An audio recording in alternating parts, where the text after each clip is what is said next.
Why is it so hard to find reliable answers to parenting questions? How is it in 2022, parents still search on Google for answers from strangers? Well, now there's a better way. Introducing the Good Inside membership, an expert-guided, community-powered platform redefining modern parenting. In our library, you'll find hundreds of bite-sized videos, articles, scripts, and workshops tackling the trickiest parenting topics. And it doesn't stop here.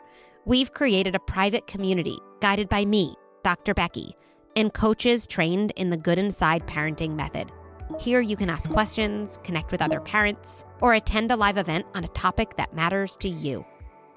This is the parenting handbook that doesn't exist. This is parenting advice at your fingertips, where you need it, when you need it the most. This is Good Inside membership. Hi, I'm Dr. Becky, and this is Good Inside.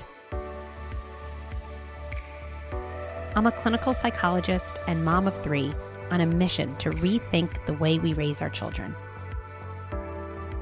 I love translating deep thoughts about parenting into practical, actionable strategies that you can use in your home right away.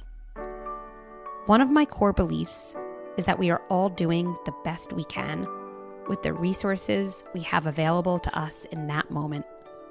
So even as we struggle, and even as we are having a hard time on the outside, we remain good inside. Today we'll be talking about stress in partnerships and marriages while raising young kids. We'll talk about mental load, about feeling alone, about resentment, about how to ask for what you need from a partner. Now, let me say this before we continue. I'm aware that there are many larger sociological patterns and problems that impact the very discussions we're about to have. For example, we need change. We need policies that actually support working parents, stay-at-home parents, parental mental health, that acknowledge how hard it is to be a parent, how relentless it is, how exhausting and depleting it is. It's not just up to each individual parent in their individual home to change intergenerational large world patterns. And at the same time, that won't be the focus of today's episode. I very much want to have those conversations and plan to on this very podcast sometime soon. What we'll do in today's episode is we'll hear from 3 women who are calling in looking for ideas and strategies to help with the day-to-day stress inside their home. So with that in mind, let's jump in. Our first caller is Allison. Hi, Dr. Becky. My name is Allison. I have 2 boys, ages 5 and 8, and we live in California. My question is about maintaining a partnership, teamwork, when I am the primary person who's dealing with all the difficult moments. So my husband has a newish job that will be over soon. It was an interim position, but it has demanded a great deal of his time. And as a result of that, I have been primary parent in a lot of ways. And our 5-year-old has some pretty significant behavioral issues going on. And I find that on the times I do try to take a break, my kids behave great for their dad. And so he's not seeing these huge hour to 2-hour long meltdowns that I'm sometimes having to deal with. And I'm fried and I'm overwhelmed and I'm really frustrated that so much of it is falling on me. He wants to help, but there's not a lot he can do. And so I guess I just am looking for advice on how do you balance that when honestly, I'm resentful. I'm resentful that he gets to have good days with the kids and that I have days where I fight. And, just any advice you could give me on how to try and manage that or balance that would be great. Hi, Allison. Thank you for calling in. Thank you for sharing. Yes, that's my first reaction. Yes, parenting is exhausting. It's exhausting. It's difficult. And if you feel alone in doing it, it's isolating. And of course, that adds up to feeling all types of distress, including resentment. So I would give yourself some credit first and give yourself permission. Credit might sound like, I'm doing a lot. I'm doing so much day in and day out. I am getting through tough moments. I'm dealing with difficult behavior. I am depleted and I keep going. I am amazing in that way. Of course, my body feels all of that work. Of course, this leads to feelings, and not particularly pleasant ones toward my partner, who sounds like he's working really hard, but not in this exact same emotionally exhausting way. I'm doing a lot and I'm allowed to be feeling the exact way I'm feeling. Now, that's just a start. I know that's not all. I keep thinking about this word recognition or acknowledgement in terms of how isolated you are in this experience. That it's one thing to be parenting and dealing with difficult behaviors and meltdowns and all those really tricky moments. And it's another thing for nobody to know about it, right? It's like the nobody knowing about it that can make us feel crazy. Someone acknowledging what's happening doesn't take away from the part of experience that's exhausting, but it does help us feel seen. It helps us with the part that feels so alone. And whenever we feel someone's presence in our distress, the distress becomes a little bit more manageable. So where would I go? I would talk to your partner. I would share and say something like, look, I don't know if we can exactly change the balance of who gets the fun times and who gets the hard times. What I do know is it would feel so good to get recognition from you about the times you didn't even see, but you can probably assume are happening. And then feel free to share some ideas.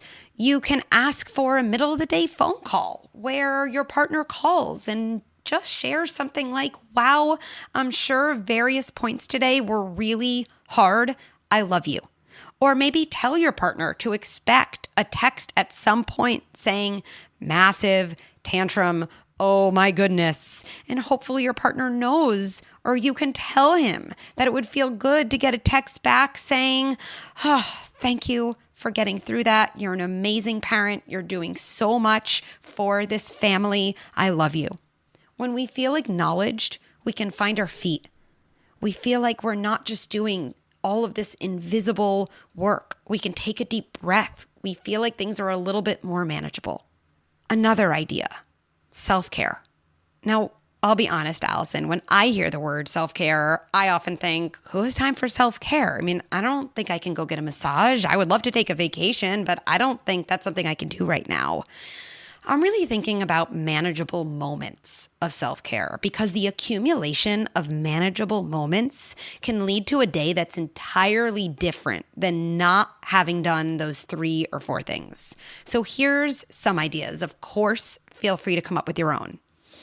Dancing in the shower to your favorite song from your adolescence, right? When we're a mom of young kids, it feels like there are so many parts of our identity that are absent. Like, where's that part of me that likes to dance, that likes to be with friends? What about that part of me that used to have various hobbies or play sports or create intellectually? Where is that part of me that would sing a song like nobody is watching? Well, guess what? Sing like nobody's watching. Dance like nobody's watching. It's important for you. That is a great form of self-care to get in touch with your inner teenager. Maybe it's grunge. Maybe it's pop. Maybe it's just giving yourself permission. Dance it out. Get into your body and take care of yourself by being in a mode that's not cooking for your child, taking a child out of a bath, or sitting through a tantrum. Another idea. Drink your coffee while it's hot. It's a small thing, but it can be so big for the start of your day. I say this to my kids all the time. No, I can't come right now.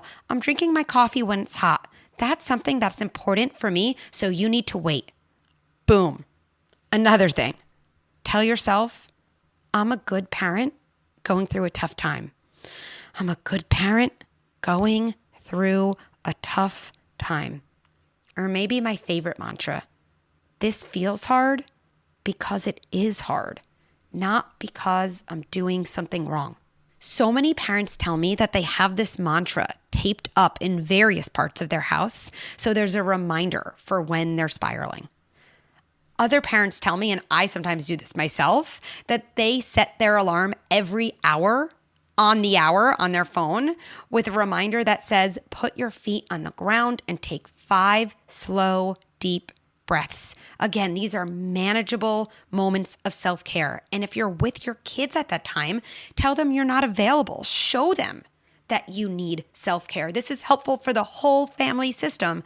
Oh, right now I'm sitting.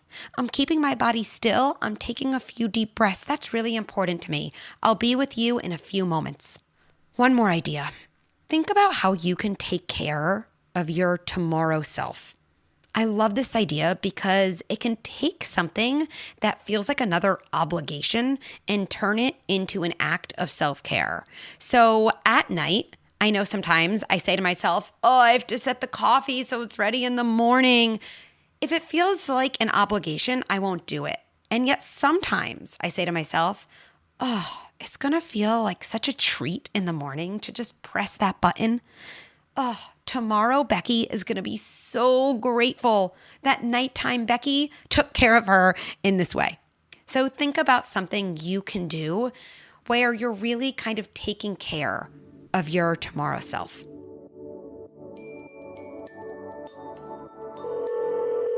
Let's hear from our next caller, Hannah. Hi, Dr. Becky. My name is Hannah. I'm calling from Seattle. I have one son who is 4 years old. I'm calling with a question about managing partnership in our parenting.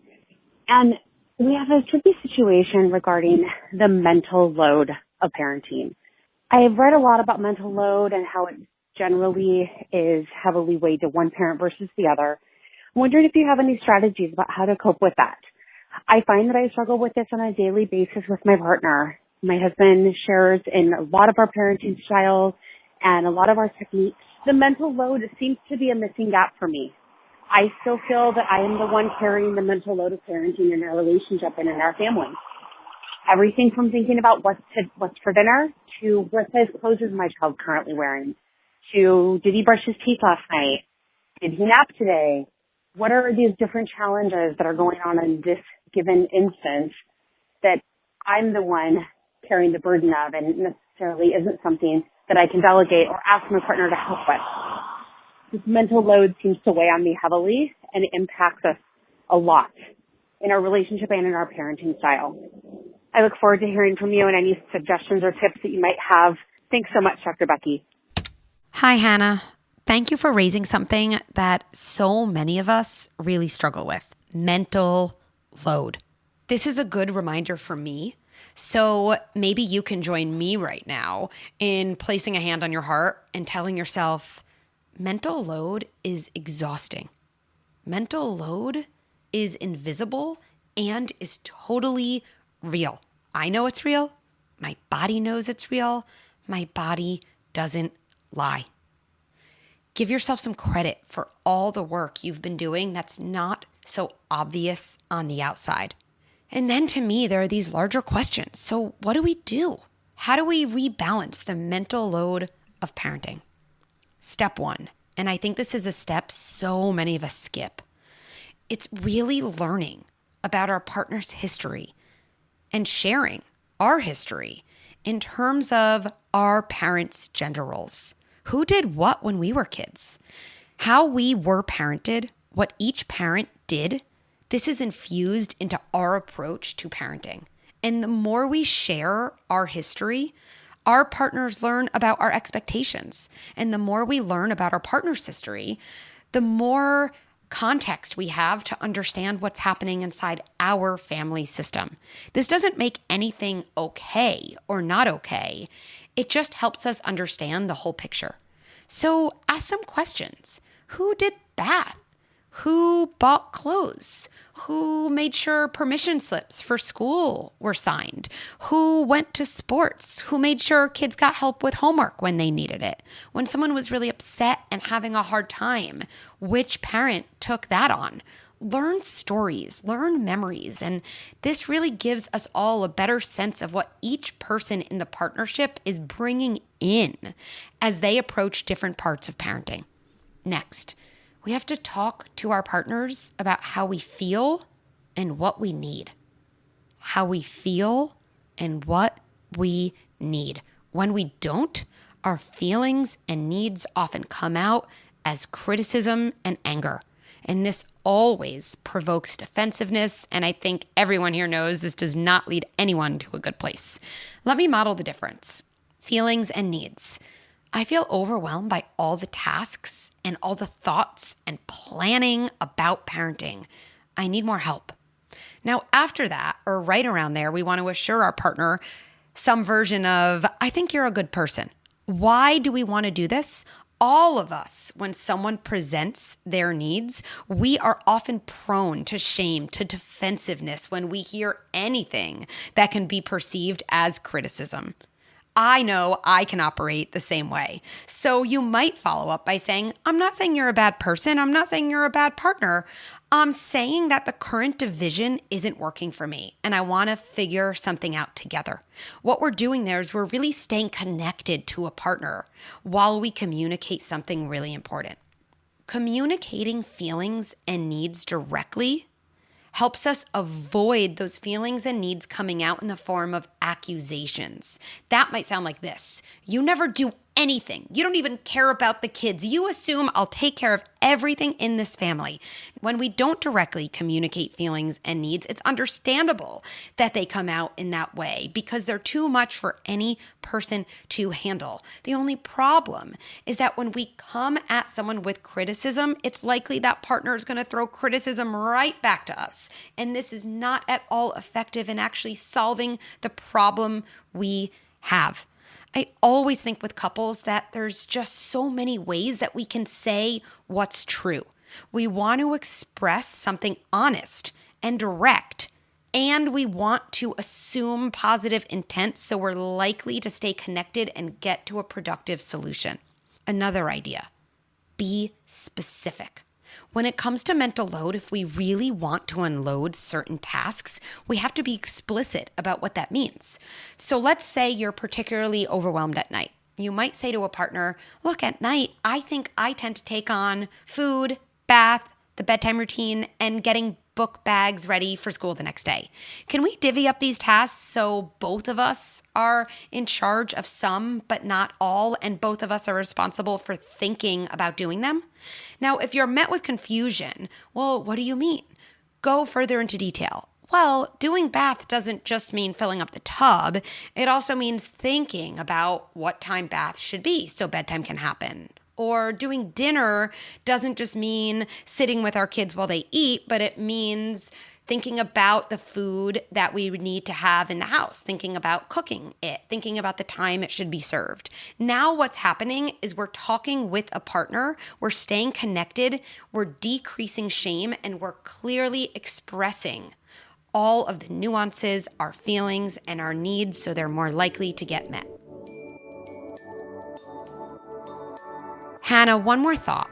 The book Fair Play by Eve Rodsky might be a really, really good fit to help you divide responsibilities between you and your partner. Eve does a great job of giving readers a step-by-step system for thinking about the various parts of household living, including not only executing tasks, but the mental load of thinking through them.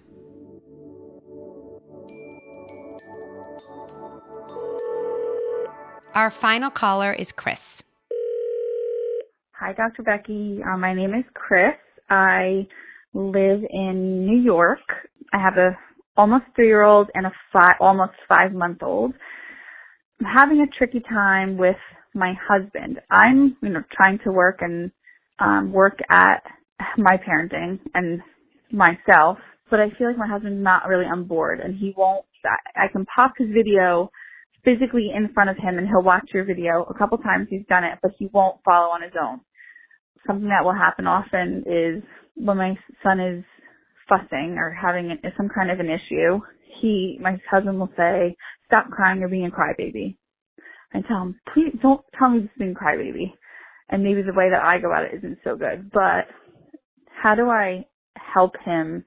Please help with like a script or something to help get him to soften up and stop saying that. I try to flip it and say, Lucas, I could tell you're having a tough time. It's all right. Like, we're right here, but it doesn't always work in the moment. And then my husband just is like, no, he's being a crybaby. It works. He stops when I tell him that. How do I help get my husband on board? And how do I help in a situation like that where he says, you know, you're being a crybaby, stop crying. Thanks. Bye-bye. Hi, Chris. This is a really important situation to talk through. And I think it's so similar to so many things I hear from other people. You are not alone here. When we have kids, we watch the ways we were parented kind of come alive. And we watch the ways our partners were parented come alive. When your son is crying and is upset, it's a moment where a child's really vulnerable, maybe even feeling helpless. And then essentially you watch your husband get triggered, right? This is what's really happening. So what is a trigger? A trigger is when we see something in someone else that we had to learn to shut down harshly in ourselves. So then when we see it in someone else, essentially your body says, oh, I know what to do in this situation. And we react to that person in the same shutdown way we had to learn to shut down ourselves. In this case, shut down vulnerability, tears, sadness, helplessness. We're watching your husband's childhood come alive in terms of knowing that his vulnerability certainly didn't have a place in his own family. Now, understanding this, I think, is important because it reminds us my husband isn't a horrible person. My husband is struggling here. Now, having said that, this is important too. Understanding this doesn't mean it's okay. It doesn't give anyone permission to maintain these patterns intergenerationally. Because I'm a pragmatist at heart, I think about two very different pathways from here. They actually both start in the same way, which is trying to connect to your husband about these moments. And this is really, really key to do outside of the actual moment where the trigger is happening. When someone's triggered, when someone is reactive in their body, when someone's in literal threat mode, no good conversation happens. No productive conversation has ever happened between any two people when one person is in a state of threat. We have to survive that moment and find a time outside of the moment when both people's bodies feel safer. Safety meaning connected, getting along. I'd start a conversation outside the moment like this. I want to talk to you about something that's going on that's probably going to be a little tricky for us to talk about. I think it's going to be a little tricky because I understand that if I were you, I could see myself feeling defensive, and I really get that. So as we talk, I think both of us want to avoid a big blow-up fight.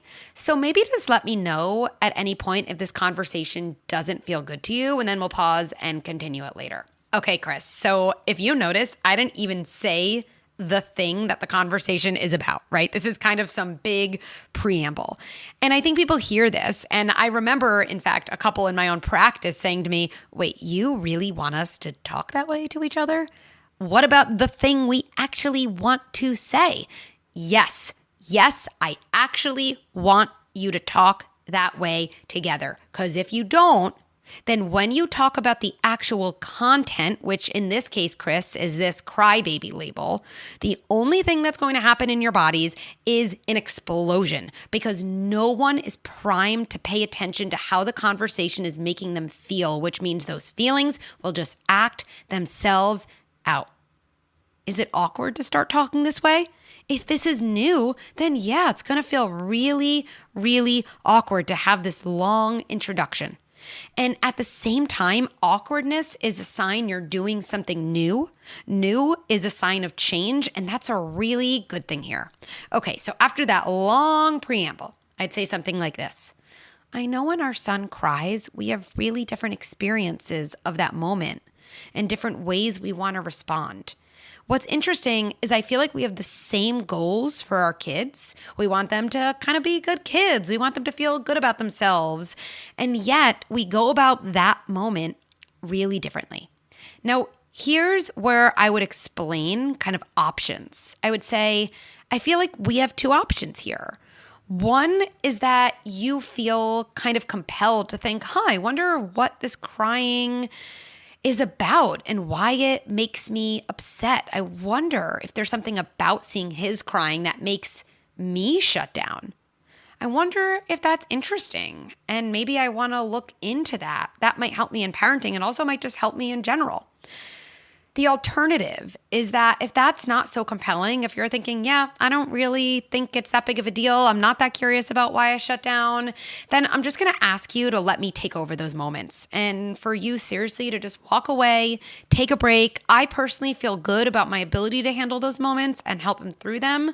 And I'm sure there'll be other moments in parenting where I say to you, hey, can you take over? Because I need that kind of step back.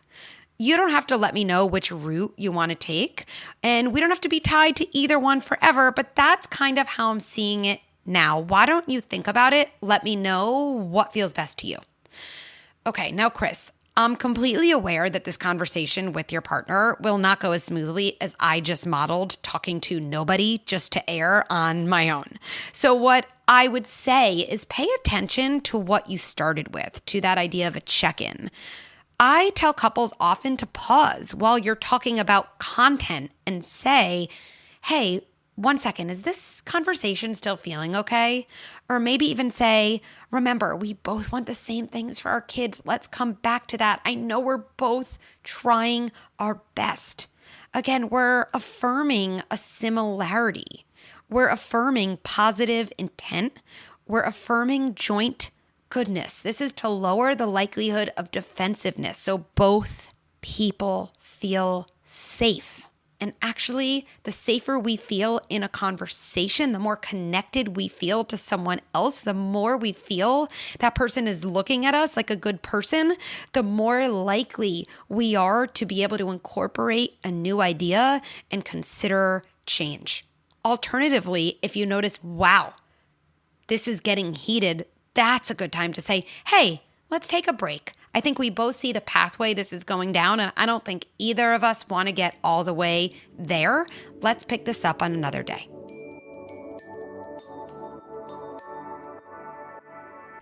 Let's tie this all together with 3 takeaways.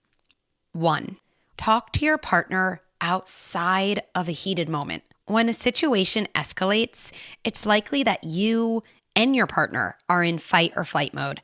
This is not the time for a productive conversation. Instead, find a moment when you're both calm and connected and share a desire to talk through a struggle together. 2, learn this formula: I feel and I need. The Gottman Institute, a research-based approach to couples therapy, calls this a gentle startup.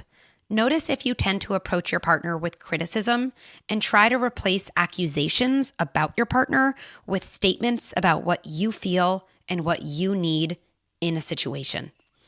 3, self-care is critical in parenting and in partnerships. In fact, resentment is often a sign that we haven't expressed or taken care of our needs early enough. Let's all get ahead of this painful feeling. Ask yourself with me right now, what can I do for myself today?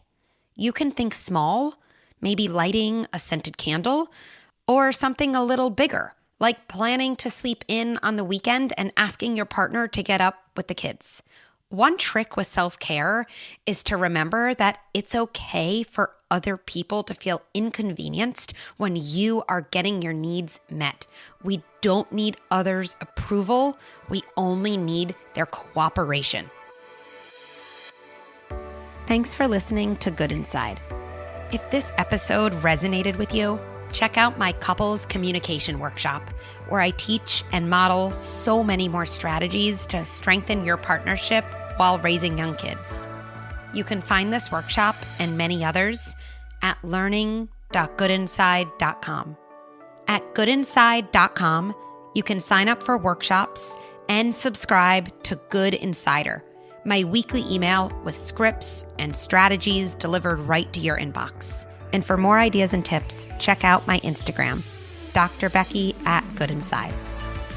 Good Inside is produced by Beth Rowe and Brad Gage, and executive produced by Erica Belsky and me, Dr. Becky. Please rate and review our show. Let us know what you think and what resonated. I actually do read each and every review, so please know that your feedback is meaningful to me. Let's end by placing our hands on our hearts and reminding ourselves, even as I struggle and even as I have a hard time on the outside, I remain good inside.